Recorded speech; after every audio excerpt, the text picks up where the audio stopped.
Yo, what is up guys? Welcome back to the SUPES channel. My name is Matthew Ramos, and on this channel I aim to entertain, inform, and inspire using the topic of discussion as always, which is superheroes. So guys, with the release of Spider-Man Far From Home and those two crazy post-credit scenes, all everyone's talking about is when is the next one coming. So Spider-Man 3 is now the topic of discussion, and with the release of Spider-Man Far From Home, we already have some plot details about Spider-Man 3. But before we break down these plot details, guys, make sure to stay to the end of the video for giveaway details, as I'm giving away 2 of these Captain America Hot Toys collectibles. So now, breaking down the plot details for Spider-Man 3, the first thing we have to break down is that John Watts said in a recent interview that if he had to pick a villain to, come into fruition in Spider-Man 3, it would be Kraven the Hunter. And this is massive because we've never seen a live action version of Kraven the Hunter, and he's someone that we have all been waiting for, with so many amazing storylines in the comics, such as Kraven's Last Hunt, and we've always wanted to see Spider-Man go up against Kraven on the live action screen, and it seems that everything's pointing towards him making his debut in Spider-Man 3. The next thing we have to discuss is the main plot of Spider-Man 3. The main plot of Spider-Man 3 is going to revolve around Peter's secret identity being revealed to the world and us seeing the ramifications of that. How is Peter's life changed now? How is he going to go to high school now that everyone knows that he's Spider-Man? He can't get a job anywhere.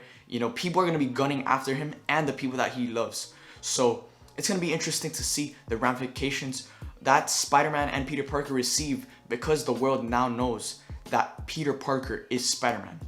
This is also going to be very interesting because this is the first time we're going to see Tom Holland's Spider-Man have a consequence. Up to this point in the MCU, he has had 0 consequences, 0 backlash for any of the actions he has taken. But now, this is all his fault. The world knows that Peter Parker is Spider-Man because he trusted Mysterio. And at the end of the day, even though Mysterio died, which he could come back possibly, he's a master of illusions, but Mysterio won at the end of the day. He's seen as the greatest hero of all time, and he exposed Spider-Man, making Spider-Man look like the villain at the end of the day. So going forward into Spider-Man 3, that main plot is going to be dealing with the identity crisis. How is Peter going to prove to the world that he isn't Spider-Man? But not only is Peter's secret identity revealed to the world, but he's also, according to Mysterio, he's also the cause of the attacks on London. And as we saw, Peter, Mysterio in the video that we saw in the newscast, Mysterio made it look like Peter was telling all the drones to execute their kills that they were designed for. And this is going to cause some more major ramifications to the character of Spider-Man. And now he's going to be brought down by the police, by legal authorities. And this sets the stage for someone like Daredevil to make his live action MCU debut, with the character of Charlie Cox's Daredevil making his way over to the MCU because Peter Parker is going to need a lawyer. And who better than to bring in Daredevil to see that iconic Spider-Man and Daredevil duo finally on the big screen, because Peter Parker is going to need a lawyer to, defend himself against all of the accusations that Mysterio accused him for. So who better than Daredevil to make his entrance into the Marvel Cinematic Universe and to see Charlie Cox come back and reprise his role as Matt Murdock after the amazing Daredevil Season 3. And unfortunately, the show has been cancelled, but this would be an awesome way to see Daredevil return one final time and to see Matt Murdock, Daredevil, on screen side by side with Tom Holland's Spider-Man. That would be something we all would love to see. And from the events of Spider-Man Far From Home, this sets the stage for Daredevil to make his entrance into the Marvel Cinematic Universe in Spider-Man 3. And then when we really start to think about how is this all going to be resolved, how is Peter going to prove his innocence to the world and prove that he's not Spider-Man? Well, at the end of Spider-Man Far From Home, we got teased the Skrulls. The Skrulls are still alive. They are working with S.H.I.E.L.D. Now the organization known as S.W.O.R.D. is formed. And we know that the Skrulls are now heavily interconnected with the Marvel Cinematic Universe. So what if in Spider-Man 3, the Skrulls are in there and the Skrulls disguise themselves as Spider-Man, so like that Peter Parker and Spider-Man can both be in the same room at the same time. Remember, the Skrulls can shapeshift into anyone they see, they can shapeshift into. And not only can they shapeshift into that person, but they could also take their abilities. So what if in Spider-Man 3, since the scrolls were so heavily connected to the plot of Spider-Man Far From Home, now in Spider-Man 3, they're going to remain interconnected with the plot of Spider-Man Far From Home, with them disguising themselves as Spider-Man. So like that, Peter can prove his innocence to the world, now that the world can finally see Peter Parker and Spider-Man in the same room.